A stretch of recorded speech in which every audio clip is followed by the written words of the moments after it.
कसूर बता दे तू, दिए क्यों गम इतने बता दे तू, हाय रब्बा मेरे।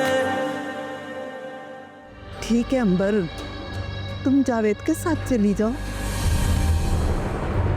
लेकिन अम्मी, आपको भी तो साथ जाना था ना, आपने सबसे मिलना है। आपके साथ वक्त गुजारने का पता ही नहीं चलता और अंबर के साथ एक एक लम्हे का पता चलता।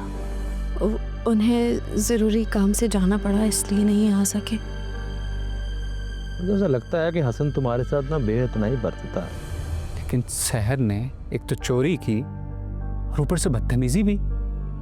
मैं सहर को समझा दूंगी, वो इस तरफ अब नहीं आएगी। 2-3 दिन भाई, इसकी क्या जरूरत है?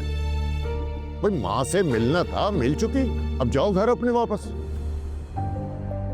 अगर नहीं चाहिए ना तो ये पैसे फेंक दो या फिर जला दो, क्योंकि मेरे लिए तो ये पैसे बेकार हैं और तुम भी।